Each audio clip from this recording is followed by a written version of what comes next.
The world news tonight from Babagide Imo Television. First, the headlines. Tinubu celebrates International Poverty Day, launches CCT for 15 million houses. Reps ask Tinubu to allocate part of fuel subsidy to enroll Nigerians in NHIS. Southeast would have stopped talking about Nnamdi Kanu and Sam Ekpa if Atiku had obeyed the zoning formula. Agrenolu to return to Germany for medical checkup. And on sports, Gotham FC celebrate Ifeoma Onumenu after hitting centurion of games for club. I am Morire Rabila Lawal. The news in detail. President Bola Tinubu today flagged off the conditional cash transfer targeted at 15 million households as part of the International Day for the Eradication of Poverty. The president had, as part of his October 1st Independence Day broadcast, said the government will implement the conditional gift transfer cash targeted at the poorest of the poor commencing from this month. The social safety net is being extended through the expansion of cash transfer programs to an additional 15 million vulnerable households, he said. The president, who stated that his government has embarked on reforms, noted that they may be painful, but it is what greatness and the future require. We now carry the cost of reaching a future Nigeria where the abundance and fruits of the nation are fairly shared among all, not ordered by a select and greedy few. A Nigeria where hunger, poverty, and hardship are pushed into the shadows of an ever-fading past, he said. There is no joy in seeing the people of this nation shoulder burdens that should have been shared years ago, and which today's difficulty did not exist. But we must endure if we are to reach the good side of our future. My government is doing all that it can to ease the load. I will now outline the path we are taking to relieve the stress on our families and households. The House of Representatives has called upon President Bola Tinubu to allocate the funds saved from fuel subsidy removal towards enrolling Nigerians in the National Health Insurance Scheme. This resolution was prompted by a motion put forth by Bashiru Daudu, a legislator from Lagos State. In his motion, Daudu pointed out that the National Health Insurance Scheme has not sufficiently covered vulnerable Nigerians, with only 5 million enrolled in the scheme. He suggested that the government could utilize the savings from subsidy removal, which amount to 50 billion naira, to enroll an additional 5 million Nigerians into the scheme. It will be recalled that President Tinubu had on May 29th removed fuel subsidy and promised to allocate the savings into health care, education, infrastructure, and other investments. The lawmaker said the savings from the subsidy removal would help in registering vulnerable Nigerians into the scheme. In 2022, NNPC spent 4 trillion naira, 9.7 billion US dollar on fuel subsidy and 3.6 trillion naira in 6 months of 2023.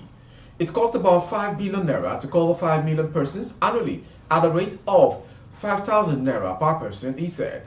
The motion was taken without debate and ordered the National Health Insurance Authority to ensure the implementation and monitoring.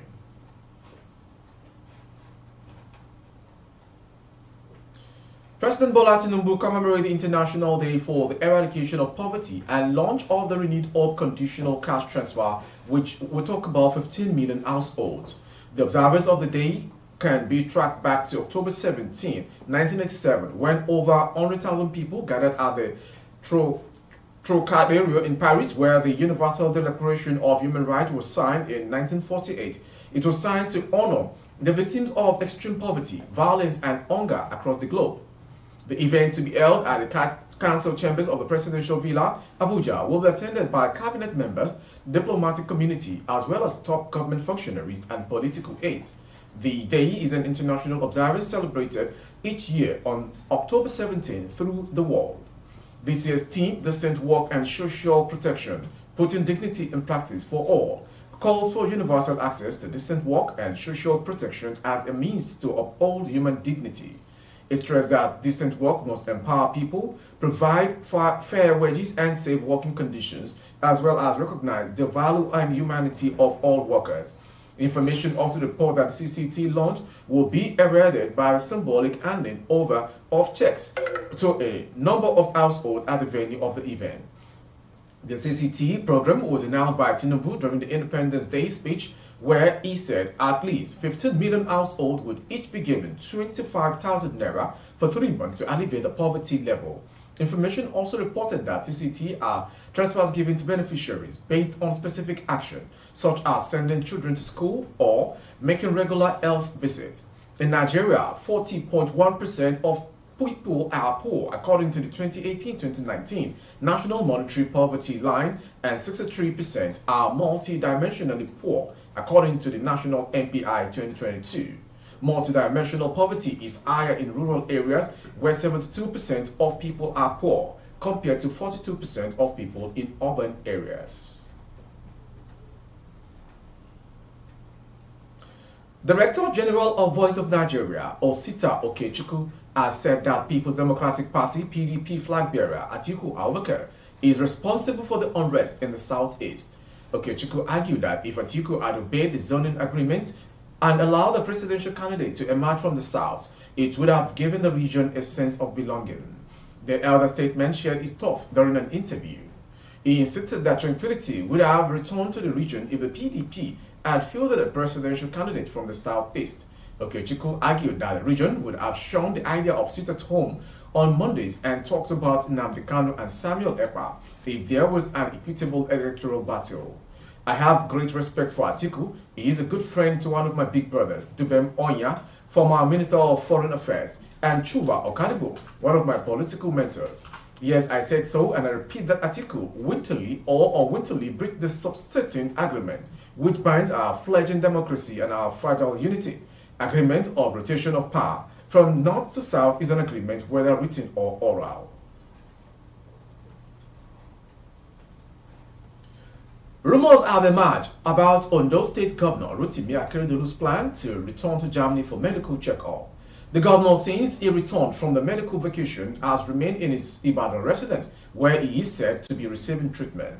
The opposition parties in the state had called on the governor to resign from office or return to take over the affairs of the state. The call, however, has yielded no result, which prompted the People's Democratic Party (PDP) to protest against the governor's absence on Monday in Ondo State. A source who spoke with non-recognition on the development in Akure said Akeredolu may travel any moment from now for further medical checkups. He is expected back fully mid-next month. That's when he will resume fully in the state. An aide to the governor who refuted the speculation said Akeredolu is as fit as a fiddle and wouldn't need to travel to Germany again. The aide, who spoke on the condition of anonymity, said this report about the governor not well enough to resume and that he may be flown back to Germany is planted to discredit the governor. Lawmaker representing Boso Paikoro Federal Constituency of Niger State in the National Assembly, Honorable Yusuf Kure Baraje, has urged the federal government to come to save his constituency from being wiped out by bandits. In an interview in Abuja, the lawmaker also said the distribution of palliatives had been influenced by this insecurity in the area. For instance, my village has been attacked more than 100 times. Bandits have even come to my parlor to attack me. But as I'm speaking to you, I have never seen any military deployment of troops to engage the bandits in their hideout. Nobody has ever been there. If there is, I stand to be corrected. The only time the military came was on surveillance from their base in Kentiri on their way to Kaduna, but no troops based in Niger State have been here to deal with the bandits. Again, I have seen no commitment in the fight against banditry. Why do I say so? The bandits use a single roof. The military knows where they are. Are we now saying that we can't go after them? They will come up to Lambata, abduct people, rustle cattle, and they will go back. We have drones to monitor and engage the bandits if we are truly serious about banditry. It will be a day's job. For now, there are no incidents of bandits attacking because the rivers are filled up with water, so they cannot cross the river. So we are on our honeymoon, but as soon as the rains are over, we will start receiving bandits as our guests, the lawmaker claimed.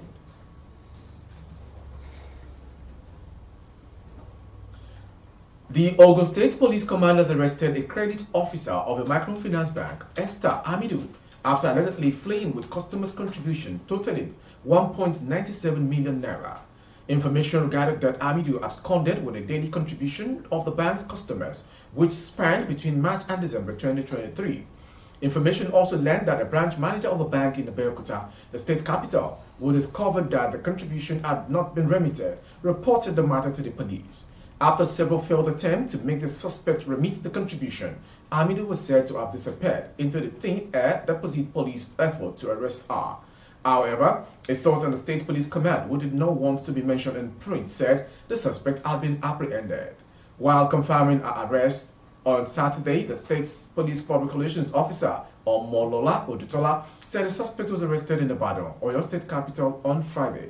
Yes, she has been arrested. She has been transferred from Ibadan, where she was arrested, to Ogun State. She has confessed to the crime. She could not explain what she did with the money.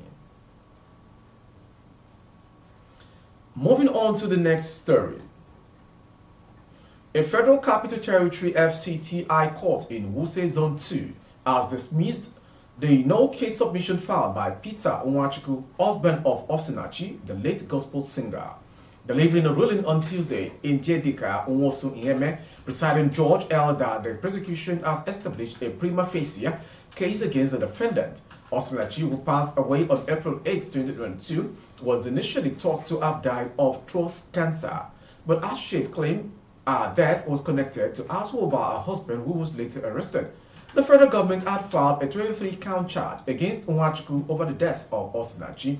After pleading not guilty, the judge ordered the defendant be remanded at the Kuje Correctional Facility pending further hearing. The prosecution had called 17 witnesses to testify during the trial, which commenced on June 20, 2022 and ended on March 10, 2023. And to the foreign story. Israeli troops killed 4 militants attempting to infiltrate from Lebanon, the army said Tuesday, as tension ran high along the border town between the two countries. Observation troops spotted a terrorist squad attempting to infiltrate the security fence with Lebanon and plant an explosive device, the army said in a statement. 4 terrorists were killed, it added. Earlier, the military said it had targeted Lebanon's Iran-backed Hezbollah group with overnight airstrikes on southern Lebanon. Since the start of a war triggered by the unprecedented attack by Hezbollah's Palestinian ally Hamas on Israel on October 7th, clashes on the Israel-Lebanon border have left more than 10 people dead on the Lebanese side. Most of the dead have been combatants, but they also include a Reuters journalist and 2 civilians. On the Israeli side, at least 2 people have been killed. Lebanon's state-owned national news agency NNA reported that areas along the western section of the border came under cautious bombardment overnight. Homes in the village of Dahira were hit, resulting in casualties. NNA reporter, without elaborating on how many villagers had been wounded or whether they had been killed. Moving on to the last story coming from sports. Onumenu represented the United States of America under-23 national team before opting to play for the Super Falcons of Nigeria in 2021. National Women's Soccer League side NYNJ Gotham FC has celebrated Super Falcons right winger Ifeoma Chukwufunanya Onumenu after the player hit a century of games for the club. Onumenu, 29, joined the Bat in 2019 from the NWSL side OL Reign, and since then she has donned the jersey of her club 100 times. Ahead of the club's game against Kansas City Currents, the Nigerian was represented with a jersey, appreciating her for her time here. The game ended in a 2-all draw, meaning Gotham qualified for the playoffs on goal difference and will travel to play North Carolina Courage in the quarterfinals of the 2023 NWSL playoffs on Sunday, October 22nd. The club also beat American legend Ali Krieger farewell after the 39-year-old announced she would be retiring at the end of the playoffs, bringing her 2-decade career to an end with 176 appearances for Gotham FC. With that sports story, we've come to the end of today's world news from Baba Bagede Imo Television. Before we go, some major headlines. Tinubu celebrates International Poverty Day, launches CCT for 15 million households. Reps ask Tinubu to allocate part of your subsidy to enroll Nigerians on NHIS. Tinubu launches cash transfer scheme to celebrate World Poverty Day as we brought the first one. Southeast would have stopped talking about Mazi Nnamdi Kanu and Samuel Ekpa if Atiku had obeyed zoning formula. Akeredolu set to return to Germany for medical check-up. And on sports, Gotnam FC celebrate Ifioma Onumenu after 18th century run of games for club. For update of our broadcast on YouTube, our handle is Baba Bagide Imo Television. Kindly subscribe and click on the notification bell. Select option all to access all of our broadcasts. On Facebook, Bagide Imo with Alawiye Alibayo. Please like and follow the page. For advert placement and recruiting services, coverage of events and function, please dial the phone number streaming on your screen. For every house boy, there is always a time to become a master. Do the needful at the right time because the character counts. I am Morire Kabila Lawal. Good evening.